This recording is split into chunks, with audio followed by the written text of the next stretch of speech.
ನಮಸ್ತೆ ಸ್ಪರ್ಧಾ ಮಿತ್ರರೇ. ಸ್ಪರ್ಧಾ ಕಣಜ KSP KPSC ಯೂಟ್ಯೂಬ್ ಚಾನಲ್ಗೆ ಮೊದಲಿಗೆ ತಮಗೆ ಸ್ವಾಗತ. ಇವತ್ತಿನ ಈ ಒಂದು ತರಗತಿಯಲ್ಲಿ ಸಾಮಾನ್ಯ ಜ್ಞಾನ ಭಾಗ 3ಕ್ಕೆ ಸಂಬಂಧಿಸಿದಂತೆ 20 ಟಾಪ್ 20 ಪ್ರಶ್ನೋತ್ತರಗಳನ್ನು ನೋಡೋಣ. ಸೊ ಈ ಹಿಂದಿನ ತರಗತಿಯಲ್ಲಿ ಸಾಮಾನ್ಯ ಜ್ಞಾನಕ್ಕೆ ಸಂಬಂಧಿಸಿದಂತೆ ಭಾಗ 1 ಮತ್ತು ಭಾಗ 2 ವಿಡಿಯೋದಲ್ಲಿ 20 ಪ್ರಶ್ನೋತ್ತರಗಳನ್ನು ನಾವು ನೋಡಿರ್ತೀವಿ. ಈ ಪ್ರಶ್ನೆ ಪತ್ರಿಕೆಯಲ್ಲಿ ಈ ತರಗತಿಯಲ್ಲಿ ಈ ಹಿಂದೆ ಕೇಳಲಾದ KS ಮೇನ್ಸ್ ಮತ್ತು ಪ್ರಿಲಿಮ್ಸ್ ಪರೀಕ್ಷೆಯಲ್ಲಿ ಕೇಳಲಾದಂತಹ ಕೆಲವೊಂದಿಷ್ಟು ಸಾಮಾನ್ಯ ಜ್ಞಾನದ ಪ್ರಶ್ನೋತ್ತರಗಳನ್ನು ಈ ತರಗತಿಯಲ್ಲಿ ಚರ್ಚೆ ಮಾಡೋಣ. ಸೊ ಇವು ಯಾವ ಪರೀಕ್ಷೆಗೆ ಮುಂಬರುವಂಥ ಸಿವಿಲ್ ಆಗಿರ್ಬೋದು, DAR ಆಗಿರ್ಬೋದು ಮತ್ತು CAR ಪೊಲೀಸ್ ಕಾನ್ಸ್ಟೇಬಲ್ ನೇಮಕಾತಿ ಪರೀಕ್ಷೆಗಳಿಗೆ ಅತಿ ಅಗತ್ಯ ಮತ್ತು ಇಂಪಾರ್ಟೆಂಟ್ ನೋಟ್ಸ್ ಆಗಿರ್ತವೆ. ಸೊ ಯಾರೂ ದಯವಿಟ್ಟು ಇದನ್ನು ಸ್ಕಿಪ್ ಮಾಡದೆ ನೋಡಿ. ಹಾಗೆ ಈ ವಿಡಿಯೋಗಳನ್ನು ನಿಮ್ಮ ಪೊಲೀಸ್ ಸ್ಪರ್ಧಾತ್ಮಕ ಪರೀಕ್ಷೆ ಬರೆಯುತ್ತಿರುವಂತಹ ನಿಮ್ಮ ಸ್ಪರ್ಧಾ ಮಿತ್ರರಿಗೂ ಶೇರ್ ಮಾಡಿ. ಹಾಗೆ ಇನ್ನೂ ಯಾರಾದರೂ ಕೂಡ ನಮ್ಮ ಚಾನಲನ್ನು ಸಬ್ಸ್ಕ್ರೈಬ್ ಮಾಡಿಲ್ಲಪ್ಪ ಅಂತಂದರೆ ಈ ಕೂಡಲೇ ಸ್ಪರ್ಧಾ ಕಣಜ KSP KPSC ಯೂಟ್ಯೂಬ್ ಚಾನಲ್ಗೆ ಸಬ್ಸ್ಕ್ರೈಬ್ ಮಾಡ್ಕೊಳ್ಳಿ. ಯಾಕಪ್ಪ ಅಂತಂದರೆ ಈ ಹಿಂದೆ ನಾವು ಇನ್ಸ್ಟಾಗ್ರಾಮ್ನಲ್ಲಿ ಸ್ಪರ್ಧಾ ಕಣಜ KSP KPSC ಅನ್ನೋ ಒಂದು ಸ್ಟಡಿ ಪೇಜ್ ಇರುತ್ತೆ. ಅದು 91,000ಕ್ಕಿಂತ ಅಧಿಕ ಜನ ಅದನ್ನು ಫಾಲೋ ಮಾಡ್ತಾ ಇದ್ದಾರೆ. ಸೊ ಅದರಲ್ಲೂ ಕೂಡ ದೈನಂದಿನ ಅಪ್ಡೇಟ್ಗಳು ಮತ್ತು ಸ್ಟೋರಿ ಮೆನ್ಷನ್ಸ್ಗಳು ಮತ್ತು ಕೆಲವೊಂದಿಷ್ಟು ಮಾಹಿತಿಗಳನ್ನು ನೀಡಲಾಗುತ್ತದೆ. ಹಾಗೆ ಇನ್ಸ್ಟಾಗ್ರಾಮ್ನಲ್ಲಿ ನಮ್ಮದೇ ಆದಂಥ ಇನ್ನೊಂದು ಸ್ಟಡಿ ಪೇಜಪ್ಪ ಅಂತಂದರೆ ಅದು ಪರ್ಟಿಕ್ಯುಲರಾಗಿ ಪೊಲೀಸ್ ಸ್ಪರ್ಧಾತ್ಮಕ ಪರೀಕ್ಷೆ ಬರೆಯುತ್ತಿರುವ ಸ್ಪರ್ಧಾ ಮಿತ್ರರಿಗೆ ಯೂಸ್ ಆಗಲಿ ಅನ್ನೋ ಒಂದು ನಿಟ್ಟಿನಲ್ಲಿ KSP ಟಾರ್ಗೆಟ್ ಅನ್ನೋ ಒಂದು ಸ್ಟಡಿ ಪೇಜನ್ನು ಕೂಡ ನಮ್ಮದಿದೆ. ಅದನ್ನು ಹೊರತುಪಡಿಸಿದರೆ ನನ್ನದೇ ವೈಯಕ್ತಿಕ ಅಕೌಂಟ್ನಲ್ಲಿ KSP ಆಸ್ಪಿರೆಂಟ್ಸ್ ಅನ್ನೋ ಒಂದು ಸ್ಟಡಿ ಚಾನಲನ್ನು ಮಾಡಿದ್ದೀನಿ. ಅದರಲ್ಲೂ ಕೂಡ ದೈನಂದಿನ ಒಂದು 10 MCQ ಪ್ರಶ್ನೋತ್ತರಗಳ ಟೆಸ್ಟ್ ಸಿರೀಸನ್ನು ನಾನು ಹಾಕ್ತಾ ಇರ್ತೀನಿ ಮತ್ತು ಅದನ್ನು ಹೊರತುಪಡಿಸಿ ಇನ್ನಷ್ಟು ಮಾಹಿತಿಗಳನ್ನು ಕೂಡ ಆ ಚಾನಲಲ್ಲಿ ಸಬ್ಸ್ಕ್ರೈಬ್ ಮಾಡ್ಕೊತಾ ಇರ್ತೀನಿ. ಹೆಚ್ಚಿನ ಮಾಹಿತಿ ಅದರ ಮುಖಾಂತರ ನನಗೆ ನೀಡಲು ಸಾಧ್ಯವಾಗುತ್ತಿರುವುದಿಲ್ಲ. ಸೊ ಹಾಗಾಗಿ ಒಂದಿಷ್ಟು ಸ್ಪರ್ಧಾ ಮಿತ್ರರು ಸರ್ ಇದೇ ಮಾಹಿತಿಯನ್ನು ಯೂಟ್ಯೂಬ್ನಲ್ಲಿ ತರಗತಿಯನ್ನಾಗಿ ನೀಡಿ ಸ್ವಲ್ಪ ಹೆಚ್ಚಿನ ಮಾಹಿತಿ ನಮಗೂ ತಿಳ್ಕೊಂಡಂಗೆ ಆಗುತ್ತಾ ಅನ್ನೋ ಒಂದು ಮಾತು ಹೇಳಿರ್ತಾರೆ. ಸೊ ಅದೇ ಒಂದು ನಿಟ್ಟಿನಲ್ಲಿ ನನಗೆ ಸಾಧ್ಯವಾದಷ್ಟು ನನ್ನ ತಿಳುವಳಿಕೆಗೆ ನಿಲುಕಿದಷ್ಟು ಪ್ರಶ್ನೋತ್ತರಗಳನ್ನು ಈ ಒಂದು ತರಗತಿಯಲ್ಲಿ ನಿಮಗೆ ತಿಳಿಸಿಕೊಡುವಂಥ ಸಣ್ಣ ಪ್ರಯತ್ನ ಅಷ್ಟೇ. ಸೊ ಇನ್ನೂ ಯಾರಾದರೂ ನಮ್ಮ ಚಾನಲ್ ಸಬ್ಸ್ಕ್ರೈಬ್ ಮಾಡಿಲ್ಲಪ್ಪ ಅಂತಂದರೆ ನಮ್ಮ ಸ್ಪರ್ಧಾ ಕಣಜ KSP KPSC ಯೂಟ್ಯೂಬ್ ಚಾನಲನ್ನು ಸಬ್ಸ್ಕ್ರೈಬ್ ಮಾಡ್ಕೊಳ್ಳಿ. ಪ್ರತಿಯೊಬ್ಬ ಮಧ್ಯಮ ವರ್ಗದ ಹುಡುಗರ ಕನಸು ಏನಪ್ಪ ಅಂತಂದ್ರೆ ಒಂದೇ ಒಂದು ಹುದ್ದೆ, ಅದು ಪೊಲೀಸ್ ಇಲಾಖೆ ಸೇರಬೇಕನ್ನುವುದು ಅವರ ಅತಿ ದೊಡ್ಡ ಕನಸಾಗಿರುತ್ತದೆ. ಅವರ ಅತಿ ದೊಡ್ಡ ಕನಸಿಗೆ ನನ್ನದೊಂದು ಚಿಕ್ಕ ಅಳಿಲು ಸೇವೆ ಅಷ್ಟೇ. ಇದು ಕ್ವೆಶನ್ಸ್ ಹೀಗಿದೆ: ಸಿರಿ ಆರಾಧನೆಯಲ್ಲಿ ಅಲಿಕಟ್ಟೆ ಎಂದರೇನು ಅಂತ ಕೇಳಿದ್ದಾರೆ. ಹಿಂದಿನ ತರಗತಿ ಭಾಗ 2ರಲ್ಲಿ ಕೇಳಿರ್ತೀನಿ ಸಿರಿ ಸಂಸ್ಕೃತಿ ಯಾವುದಕ್ಕೆ ಸಂಬಂಧಿಸಿದೆ ಅಂತ ಕೇಳಿದ್ದ, ಯಾವ ಜಿಲ್ಲೆಗೆ ಸಂಬಂಧಿಸಿದ್ದು ಅಂತ ಕೇಳಿದ್ದೆ. ಸೊ ಇದರಲ್ಲಿ ಇದು ಸಾಮಾನ್ಯ ಪ್ರಶ್ನೋತ್ತರ ಅಲ್ಲ, ಯಾಕೆಂದರೆ ಇದು KS ಪರೀಕ್ಷೆಯಲ್ಲಿ ಕೇಳಿದಂಥ ಪ್ರಶ್ನೆ. ಇದು ಮುಂಬರುವ ಸಿವಿಲ್ ಆಗಿರ್ಬೋದು, DAR ಆಗಿರ್ಬೋದು, ಪೊಲೀಸ್ ಸ್ಪರ್ಧಾತ್ಮಕ ಪರೀಕ್ಷೆ ಆಗಿರ್ಬೋದು. ಇದು KEA ಎಕ್ಸಾಮ್ದವರು, ಕರ್ನಾಟಕ ಪರೀಕ್ಷಾ ಪ್ರಾಧಿಕಾರದವರು ನಡೆಸ್ತಾ ಇರೋದರಿಂದ ಯಾವ ರೀತಿ ಪ್ರಶ್ನೋತ್ತರಗಳನ್ನು ಅವರು ಕೇಳ್ತಾರೋ ಅನ್ನೋದು ಯಾವ ಸ್ಪರ್ಧಾ ಮಿತ್ರರಿಗೂ ಗೊತ್ತಿಲ್ಲ. ಸೊ ಹಾಗಾಗಿ ಆ ಒಂದು ನಿಟ್ಟಿನಲ್ಲಿ ಈ ಮಾಹಿತಿ ಕೂಡ ನಿಮಗೆ ಗೊತ್ತಿರಲಿ ಅನ್ನೋ ಒಂದು ಉದ್ದೇಶ ಅಷ್ಟೇ. ಸಿರಿ ಆರಾಧನೆಯಲ್ಲಿ ಅಲಿಕಟ್ಟೆ ಎಂದರೇನು ಅಂತ ಕೇಳಿದ್ದಾರೆ.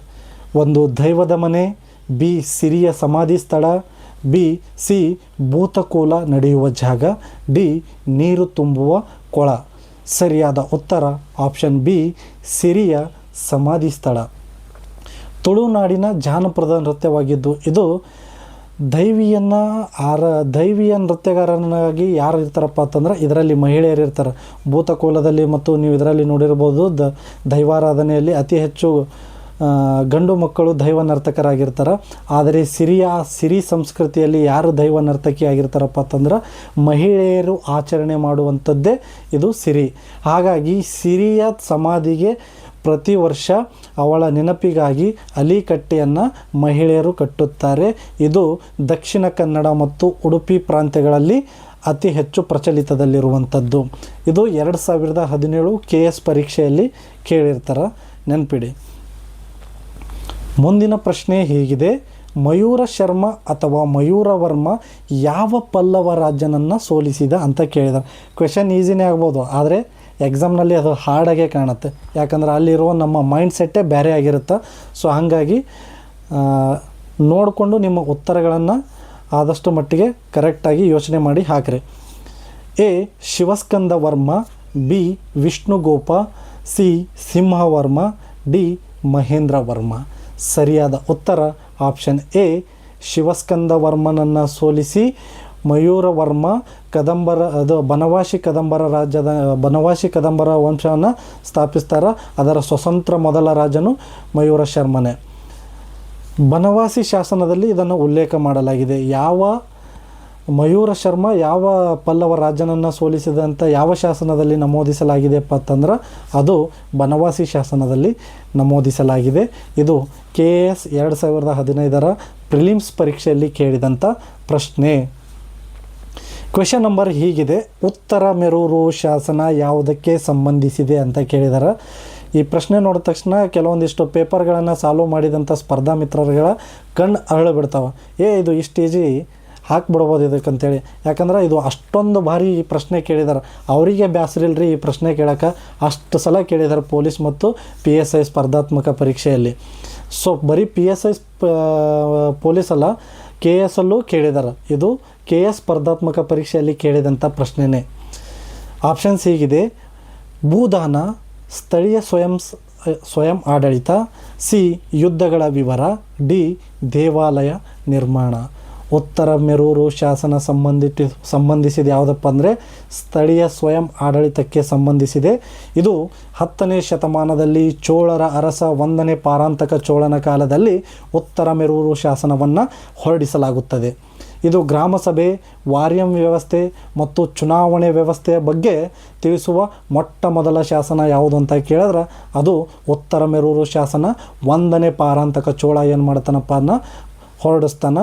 ಇದು 2020 KS ಪರೀಕ್ಷೆಯಲ್ಲಿ ಕೇಳಿದ ಪ್ರಶ್ನೆ.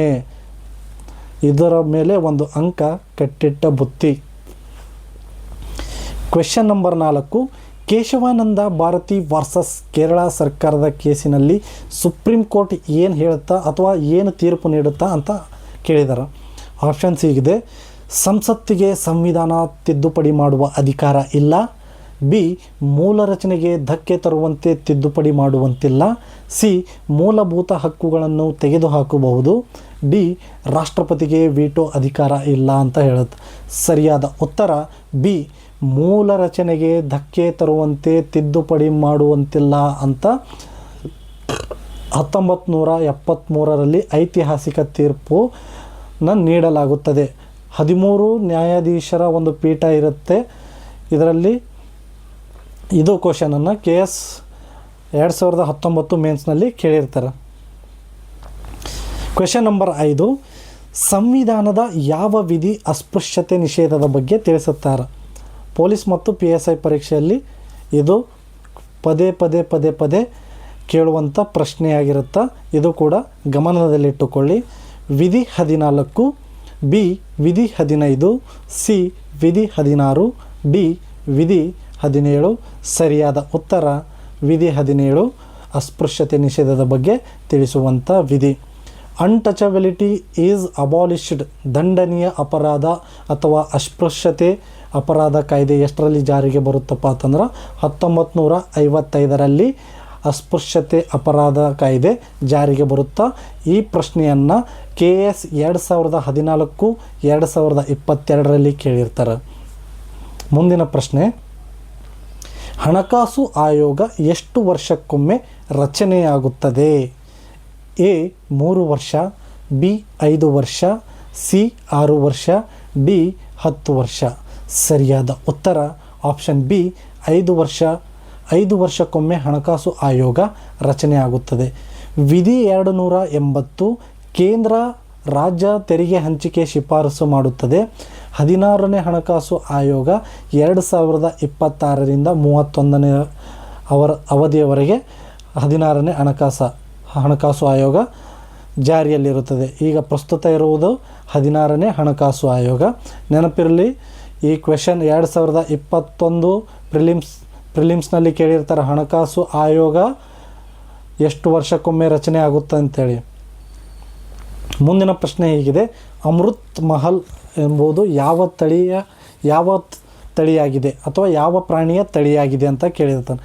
ಈ ಕ್ವೆಶನ್ ಈ ಹಿಂದೆ ಒಂದು ಸುಮಾರು ಬಾರಿ ಕೇಳಿರ್ತಾರೆ. ಪೊಲೀಸ್ ಆಗಿರ್ಬೋದು, PSI ಆಗಿರ್ಬೋದು, ಅಮೃತ್ ಮಹಲ್ ಏನಾಗಿದೆ ಅಂತ ಕೇಳಿದ್ದಾರೆ.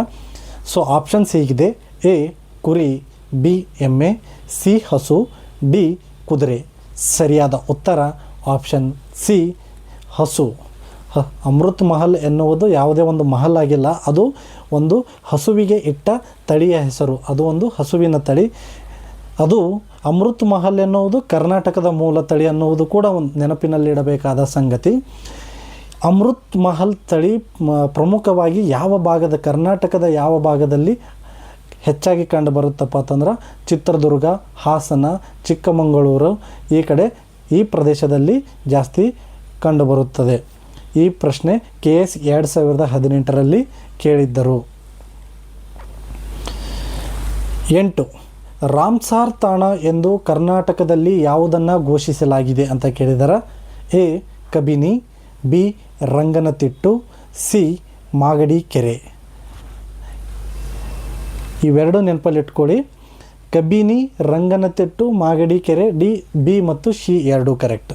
ರಾಮ್ಸಾರ್ ಸೈಟ್ಗೆ ಕರ್ನಾಟಕದ ಯಾವುದೋ 2 ಪ್ರದೇಶಗಳನ್ನು ಸೇರಿಸಲಾಗಿದೆ ಅಂದರೆ ಈ ಕೆಳಗಿನವುಗಳಲ್ಲಿ ಈ ಕೊಟ್ಟಿರುವ 3 ಆಪ್ಷನ್ಗಳಲ್ಲಿ ಯಾವುದನ್ನು ಕರ್ನಾಟಕದ 2 ಪ್ರದೇಶಗಳನ್ನು ರಾಮ್ಸಾರ್ ತಾಣಗಳಿಗೆ ಸೇರಿಸಲಾಗಿದೆ ಅಂತ ಕೇಳಿದ್ದಾರೆ. ಸರಿಯಾದ ಉತ್ತರ ಬಿ ಮತ್ತು ಸಿ ಎರಡೂ ಕರೆಕ್ಟ್. ಆಪ್ಷನ್ ಡಿ ಸರಿಯಾದ ಉತ್ತರ. ರಂಗನತಿಟ್ಟೂ ಹೌದು, ಮಾಗಡಿ ಕೆರೆನೂ ಹೌದು. ಈ ಎರಡೂ ಪ್ರದೇಶಗಳನ್ನು ರಾಮ್ಸಾರ್ ಸೈಟ್ಗೆ ಸೇರಿಸಲಾಗಿದೆ. ಹೌದು, ರಂಗನತಿಟ್ಟು ಪಕ್ಷಿಧಾಮ 2022 ಮತ್ತು ಮಾಗಡಿ ಕೆರೆ 2022ರಲ್ಲಿ ರಾಮ್ಸಾರ್ ಅಥವಾ ಜೌಗುತಾಣ ರಾಮ್ಸಾರ್ ಸೈಟ್ಗೆ ಅಂತಾರಾಷ್ಟ್ರೀಯ ಮಹತ್ವದ ಜೌಗು ಪ್ರದೇಶಕ್ಕೆ ಏನು ಮಾಡ್ತಾರಪ್ಪ ಅಂತಂದ್ರೆ ಈ 2 ಪ್ರದೇಶಗಳನ್ನು ಅಧಿಕೃತವಾಗಿ ರಾಮ್ಸಾರ್ ಸೈಟ್ ಪಟ್ಟಿಗೆ ಸೇರಿಸಲಾಗುತ್ತದೆ. ಈ ಕ್ವೆಶನ್ KS 2023ರಲ್ಲಿ ಕೇಳಿರ್ತಾರೆ. ಮುಂದಿನ ಪ್ರಶ್ನೆ ಹೀಗಿದೆ. Question number 9. ಡೊಲೊರೈಟ್ ಡೆಕ್ಸ್ ಯಾವ ಜಿಲ್ಲೆಯಲ್ಲಿ ಹೆಚ್ಚು ಕಂಡುಬರುತ್ತದೆ? ಡೊಲೊರೈಟ್ ಡೆಕ್ಸ್ ಅಂದರೆ ಅದೊಂದು ಬಂಡೆ ಪ್ರಕಾರ ಅಷ್ಟೇ, ಮತ್ತು ಯಾವುದೇ ಏನೋ ಕನ್ಫ್ಯೂಸ್ ಮಾಡ್ಕೊಳಕ್ಕೆ ಹೋಗಬೇಡ್ರಿ. A Ballari, B Ramanagara, C Kolar, D Tumakuru. ಅತಿ ಹೆಚ್ಚು ಡೊಲೊರೈಟ್ ಡೆಕ್ಸ್ ಎಲ್ಲಿ ಕಂಡು ಬರುತ್ತಪ್ಪ ಅಂತಂದ್ರೆ ಸರಿಯಾದ ಉತ್ತರ ಯಾವುದಂತ ಹೇಳಿದ್ರೆ ಅದು ರಾಮನಗರ ಜಿಲ್ಲೆಯಲ್ಲಿ ಕಂಡುಬರುತ್ತದೆ. ರಾಮನಗರ ಜಿಲ್ಲೆ ಇಂದಿನ ದಕ್ಷಿಣ ಜಿಲ್ಲೆ, ಬೆಂಗಳೂರು ದಕ್ಷಿಣ ಜಿಲ್ಲೆ ಅಂತ ಮರುನಾಮಕರಣ ಮಾಡಲಾಗಿದೆ. ಸೊ ಸರಿಯಾದ ಉತ್ತರ ರಾಮನಗರ. ವಿವರಣೆ ಹೀಗಿದೆ: ಕ್ಲೋಸ್ಪೇಟ್ ಗ್ರಾನೈಟ್ನಲ್ಲಿ ಕಪ್ಪು ಬಂಡೆಗಳ ಪಟ್ಟೆ ಹೆಚ್ಚಾಗಿರುತ್ತದೆ.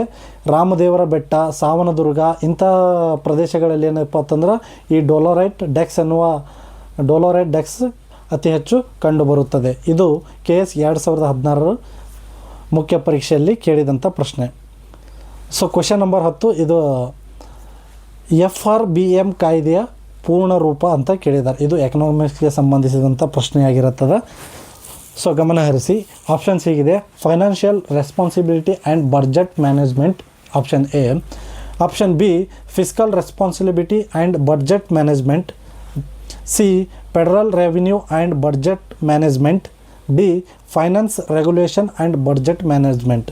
ಸರಿಯಾದ ಉತ್ತರ fiscal responsibility and budget management. ಸರಿಯಾದ ಉತ್ತರ ಬಿ, ಆಪ್ಷನ್ ಬಿ ಸರಿಯಾದ ಉತ್ತರ.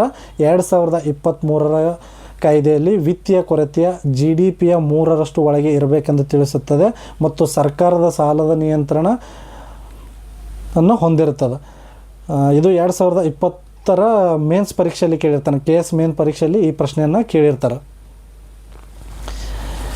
Question number 11. ನಾಸ್ಕಾಮ್ನ ಪ್ರಧಾನ ಕಚೇರಿ ಎಲ್ಲಿದೆ? ಆಪ್ಷನ್ಸ್ ಹೀಗಿದೆ: A Bengaluru, B Delhi, C Mumbai, D Hyderabad. ಸರಿಯಾದ ಉತ್ತರ option number B Delhi. National association of software and service companies. NASSCOM ಅಂದ್ರೆ ಅದರ ವಿಸ್ತೃತ ರೂಪ ನೋಡಿ ಹೀಗಿದೆ: national association of software and service companies.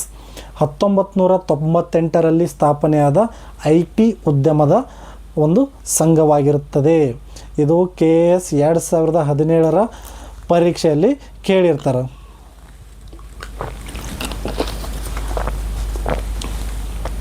ಮುಂದಿನ ಪ್ರಶ್ನೆ ಹೀಗಿದೆ. Question number 12. ಕರ್ನಾಟಕದಲ್ಲಿ ಸಹಕಾರಿ ಸಕ್ಕರೆ ಕಾರ್ಖಾನೆ ಮೊದಲು ಎಲ್ಲಿ ಪ್ರಾರಂಭವಾಯಿತು ಅಂತ ಕೇಳಿದ್ದಾರೆ.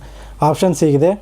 A Mandya, B Bagalkot, C Belagavi, D Bidar. ಸರಿಯಾದ ಉತ್ತರ ಆಪ್ಷನ್ A ಮಂಡ್ಯ. ಮೊಟ್ಟ ಮೊದಲ ಕರ್ನಾಟಕದಲ್ಲಿ ಸಹಕಾರಿ ಸಕ್ಕರೆ ಕಾರ್ಖಾನೆಯನ್ನು ಮಂಡ್ಯದಲ್ಲಿ ಪ್ರಾರಂಭ ಮಾಡಲಾಯಿತು. ಅದು ಯಾವುದಪ್ಪ ಅಂದರೆ ಮೈಸೂರು ಶುಗರ್ ಕಂಪನಿಯನ್ನು ಪ್ರಾರಂಭ ಮಾಡುತ್ತೆ. 1933ರಲ್ಲಿ ಸರ್ ಎಂ ವಿಶ್ವೇಶ್ವರಯ್ಯನವರು ಇದಕ್ಕೆ ನಾಂದಿ ಹಾಡುತ್ತಾರೆ. ಇದು ಏಷ್ಯಾದ ಮೊಟ್ಟ ಮೊದಲ ಸಹಕಾರಿ ಕಾರ್ಖಾನೆ ಆಗಿರುತ್ತದೆ.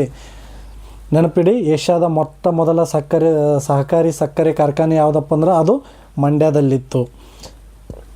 ಇದು 2019 KS ಮುಖ್ಯ ಪರೀಕ್ಷೆಯಲ್ಲಿ ಕೇಳಿದಂಥ ಪ್ರಶ್ನೆ. Question number 13. ಹಿಗ್ಸಾ ಬೋಸನ್ ಕಣವನ್ನು ಏನೆಂದು ಕರೆಯುತ್ತಾರೆ? A god particle, D dark matter, C aunty matter, D neutrino. ಸರಿಯಾದ ಉತ್ತರ ಆಪ್ಷನ್ A ಗಾಡ್ ಪಾರ್ಟಿಕಲ್ ಎಂದು ಕರೆಯಲಾಗುತ್ತದೆ. 2012ರಲ್ಲಿ CERN ಅವರು ಕಂಡುಹಿಡಿಯಿತು. ದ್ರವ್ಯರಾಶಿಗೆ ಕಾರಣವಾದ ಕಣ ಇದು. 2013ರಲ್ಲಿ ಪೀಟರ್ ಹಿಗ್ಸ್ಗೆ ಈ ಒಂದು ಸಂಶೋಧನೆಗಾಗಿ ನೊಬೆಲ್ ಪ್ರಶಸ್ತಿಯನ್ನು ನೀಡಲಾಗುತ್ತದೆ. KS 2021 ಮುಖ್ಯ ಪರೀಕ್ಷೆಯಲ್ಲಿ ಕೇಳಿದಂಥ ಪ್ರಶ್ನೆ ಇದು. Question number 14. ಕ್ರಯೋಜೆನಿಕ್ ಎಂಜಿನ್ ಇಂಧನ ಯಾವುದು ಅಂತ ಕೇಳಿದ್ದಾರೆ. A petrol plus oxygen, B ದ್ರವ ಹೈಡ್ರೋಜನ್ ಪ್ಲಸ್ ದ್ರವ oxygen, C kerosene plus oxygen, D UDMH plus N2O4. ಸರಿಯಾದ ಉತ್ತರ ಆಪ್ಷನ್ ನಂಬರ್ B ದ್ರವ ಹೈಡ್ರೋಜನ್ ಪ್ಲಸ್ ದ್ರವ ಆಕ್ಸಿಜನ್. ವಿವರಣೆ ಹೇಗಿದೆ. 253 ಡಿಗ್ರಿ ಸೆಲ್ಸಿಯಸ್ ತಾಪಮಾನದಲ್ಲಿ GSLV ರಾಕೆಟ್ನಲ್ಲಿ ಈ ಒಂದು ಕ್ರಯೋಜೆನಿಕ್ ಎಂಜಿನ್ ಇಂಧನವನ್ನು ಬಳಕೆ ಮಾಡಲಾಗುತ್ತದೆ. ಇಸ್ರೋ 2014ರಲ್ಲಿ ಸ್ವದೇಶೀಯ ತಂತ್ರಜ್ಞಾನ ಅಭಿವೃದ್ಧಿಯನ್ನು ಪಡಿಸುತ್ತದೆ. KS 2022ರಲ್ಲಿ ಕೇಳಿದಂಥ ಪ್ರಶ್ನೆ ಇದು. ಮುಂದಿನ ಪ್ರಶ್ನೆ ಹೀಗಿದೆ. Question number 15. ಡೌನ್ ಸಿಂಡ್ರೋಮ್ ಯಾವ ವರ್ಣತಂತು ದೋಷದಿಂದ ಬರುತ್ತದೆ? ಡೌನ್ ಸಿಂಡ್ರೋಮ್ ಯಾವ ವರ್ಣತಂತು ದೋಷದಿಂದ ಬರುತ್ತದೆ ಅಂತ ಕೇಳಿದ್ದಾರೆ. ಆಪ್ಷನ್ ಹೀಗಿದೆ. A 18 ವರ್ಣತಂತು ಟ್ರೈಸೋಮಿ, B 21ನೇ ವರ್ಣತಂತು ಟ್ರೈಸೋಮಿ, C X ವರ್ಣತಂತು ಕೊರತೆ, D Y ವರ್ಣತಂತು ಕೊರತೆ. ಡೌನ್ ಸಿಂಡ್ರೋಮ್ 21ನೇ ವರ್ಣತಂತು ಟ್ರೈಸೋಮಿ ಕೊರತೆಯಿಂದ ಬರುವಂಥದ್ದು. 21ನೇ ವರ್ಣತಂತುಗಳಲ್ಲಿ 3 ಪ್ರತಿಗಳಿರುತ್ತವೆ. ಅದರಲ್ಲಿ ಅದರ ಕೊರತೆಯಿಂದ ಯಾವ್ಯಾವ ಮನುಷ್ಯನಿಗೆ ಯಾವ ಅಂಗಕ್ಕೆ ಏನು ಬಾಧಿಸ್ತವೆ ಅನ್ನೋದನ್ನು ಕೊಟ್ಟಿರ್ತಾರೆ. ಬುದ್ಧಿಮಾಂದ್ಯತೆ ಬರ್ಬೋದು, ದೈಹಿಕ ಲಕ್ಷಣಗಳ ಕೊರತೆ ಕಂಡು ಬರ್ಬೋದು, ಅಥವಾ 701 ಮಗುವಿನಲ್ಲಿ ಅಸ್ತವ್ಯಸ್ತ ಮಕ್ಕಳಾಗಿರ್ಬೋದು, ಫಿಸಿಕಲ್ ಹ್ಯಾಂಡಿಕ್ಯಾಪ್ಟ್ ಆಗಿರ್ಬೋದು, ಅಂಥವು ಕಂಡು ಬರ್ತವೆ ಡೌನ್ ಸಿಂಡ್ರೋಮ್ ವರ್ಣತಂತುಗಳ ಕೊರತೆಯಿಂದಾಗಿ. ಇದು KS 2020ರಲ್ಲಿ ಕೇಳದಾದಂಥ ಪ್ರಶ್ನೆ ಇದು. Question number 16. PM ವಿಶ್ವಕರ್ಮ ಯೋಜನೆ ಯಾರಿಗೆ ಸಂಬಂಧಿಸಿದೆ? ಇದು ಕರೆಂಟ್ ಅಫೇರ್ಸ್ಗೆ ಸಂಬಂಧಿಸಿದ ಪ್ರಶ್ನೆ ಅಂತ ಆಗಿರ್ಬೋದು.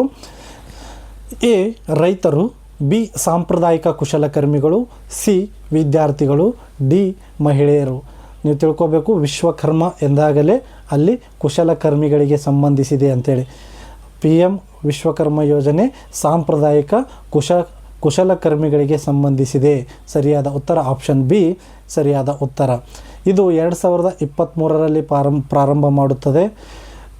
ಕಮ್ಮರ, ಬಡಿಗ, ಕುಂಬಾರರಿಗೆ 3 ಲಕ್ಷ ಸಾಲ ಮತ್ತು ಕೌಶಲ್ಯ ತರಬೇತಿ, 18 ವೃತ್ತಿಗಳಿಗೆ ಕೌಶಲ್ಯ ತರಬೇತಿ ನೀಡುವಂಥ ಒಂದು ಯೋಜನೆಯಾಗಿರುತ್ತದೆ PM ವಿಶ್ವಕರ್ಮ ಯೋಜನೆ. KS 2024ರಲ್ಲಿ ಈ ಪ್ರಶ್ನೆ ಕೇಳಿದ್ದಾರೆ. Question number 17.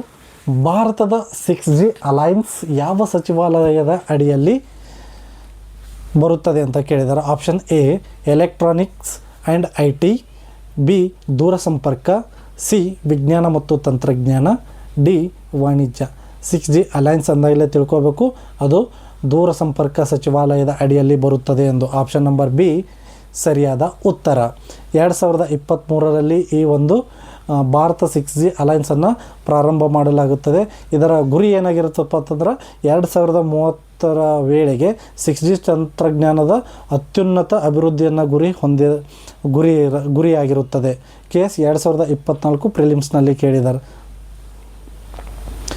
Question number 18, Karnataka cyber security policy 2024ರ ಗುರಿ ಏನು ಅಂತ ಕೇಳಿದ್ದಾರೆ. ಎ 1 ಲಕ್ಷ ಉದ್ಯೋಗ, ಬಿ 10,000 ಸ್ಟಾರ್ಟಪ್, ಸಿ 5,000 ಕೋಟಿ ಹೂಡಿಕೆ. ಆಪ್ಷನ್ ಡಿ ಮೇಲಿನ ಎಲ್ಲವೂ. ಸರಿಯಾದ ಉತ್ತರ ಆಪ್ಷನ್ ನಂಬರ್ ಡಿ ಮೇಲಿನ ಎಲ್ಲವೂ ಸರಿ. ಇದು ಏನಪ್ಪ ಅಂತಂದ್ರೆ ಕರ್ನಾಟಕ ಸೈಬರ್ ಸೆಕ್ಯೂರಿಟಿ ಪಾಲಿಸಿ 2024ರಲ್ಲಿ ಜಾರಿಗೆ ಬರುತ್ತದೆ. ಇದರ ಗುರಿ ಏನಾಗಿರ್ತದೆ ಅಂದರೆ 2029ರ ವೇಳೆಗೆ 1 ಲಕ್ಷ ಸೈಬರ್ ಉದ್ಯೋಗ, 10,000 ಸ್ಟಾರ್ಟಪ್ಪನ್ನು ಮುಖ್ಯ ಗುರಿಯನ್ನಾಗಿ ಈ ಒಂದು ಯೋಜನೆಯನ್ನು ಜಾರಿಗೆ ತರಲಾಗಿರುತ್ತದೆ. KS 2025ರ ಪರೀಕ್ಷೆಯಲ್ಲಿ ಕೇಳಿರ್ತಾರೆ. ಕ್ವೆಶನ್ ನಂಬರ್ 19, ಹಲ್ಮಿಡಿ ಶಾಸನ ಯಾವ ಲಿಪಿಯಲ್ಲಿದೆ ಅಂತ ಕೇಳಿರ್ತಾರೆ. ಕನ್ನಡದ ಮೊಟ್ಟ ಮೊದಲ ಶಾಸನ ಹಲ್ಮಿಡಿ ಶಾಸನ ಯಾವ ಲಿಪಿಯಲ್ಲಿದೆ ಅಂತ ಕೇಳಿದಾರೆ. ಎ ಹಳೆ ಕನ್ನಡ, ಬಿ ಪೂರ್ವ ಹಳೆ ಕನ್ನಡ, ಸಿ ಸಂಸ್ಕೃತ, ಡಿ ಪ್ರಾಕೃತ. ಸರಿಯಾದ ಉತ್ತರ ಆಪ್ಷನ್ ಬಿ ಪೂರ್ವ ಹಳೆ ಕನ್ನಡದಲ್ಲಿ ಹಲ್ಮಿಡಿ ಶಾಸನವನ್ನು ರಚಿಸಿದ್ದು ಕ್ರಿಸ್ತಶಕ 450ರಲ್ಲಿ ಕದಂಬರ ಕಾಕುತ್ಸವರ್ಮನ ಕಾಲದಲ್ಲಿ ಈ ಹಲ್ಮಿಡಿ ಶಾಸನವನ್ನು ಕೆತ್ತಿಸಲಾಗುತ್ತದೆ. ಇದು ಕನ್ನಡದ ಮೊದಲ ಶಾಸನ ಕೂಡ ಹೌದು. ಇದು ಹಾಸನ ಜಿಲ್ಲೆಯ ಹಲ್ಮಿಡಿಯಲ್ಲಿದೆ. ಈ ಕ್ವೆಶನ್ KS 2013, 18, 2023ರಲ್ಲಿ ಕೇಳಲಾಗಿದೆ. ಕೊನೆಯ ಪ್ರಶ್ನೆ ಹೀಗಿದೆ ಸ್ಪರ್ಧಾ ಮಿತ್ರರೇ. ರಾಷ್ಟ್ರೀಯ ಹಸಿರು ನ್ಯಾಯಾಧೀಕರಣ NGT ಪೀಠ ಕರ್ನಾಟಕದಲ್ಲಿ ಎಲ್ಲಿದೆ ಅಂತ ಕೇಳಿದ್ದಾರೆ. A Bengaluru, B Mysuru, C ಇಲ್ಲ, ಡಿ ಚೆನ್ನೈ ಪೀಠ ವ್ಯಾಪ್ತಿಗೆ ಒಳಪಡುತ್ತದೆ. ಸರಿಯಾದ ಉತ್ತರ ರಾಷ್ಟ್ರೀಯ ಹಸಿರು ನ್ಯಾಯಾಧೀಕರಣ ಕರ್ನಾಟಕದಲ್ಲಿ ಯಾವ ಪೀಠವನ್ನು ಹೊಂದಿಲ್ಲ. ಸರಿಯಾದ ಉತ್ತರ ಚೆನ್ನೈ ಪೀಠ ವ್ಯಾಪ್ತಿಗೆ ಕರ್ನಾಟಕದ ರಾಷ್ಟ್ರೀಯ ಹಸಿರು ನ್ಯಾಯಾಧೀಕರಣ ಪೀಠ ಒಳಪಡುತ್ತದೆ. ಈ ಪ್ರಶ್ನೆ 2022ರಲ್ಲಿ ಕೇಳಿರ್ತಾರೆ. ಸೊ ಸ್ಪರ್ಧಾ ಮಿತ್ರರೇ, ಈ 20 ಪ್ರಶ್ನೋತ್ತರಗಳು ಈ ತರಗತಿಯಲ್ಲಿ ಚರ್ಚೆ ಮಾಡಿದ್ವಿ. ಈ ಪ್ರಶ್ನೋತ್ತರಗಳನ್ನು ನಿಮ್ಮ ಅನಿಸಿಕೆಯನ್ನು ಕಾಮೆಂಟ್ ಬಾಕ್ಸ್ನಲ್ಲಿ ತಿಳಿಸಿ ಹಾಗೂ ಈ ತರಗತಿಯನ್ನು ನಿಮ್ಮ ಸ್ಪರ್ಧಾ ಮಿತ್ರರಿಗೂ ಶೇರ್ ಮಾಡಿ. ಧನ್ಯವಾದಗಳು.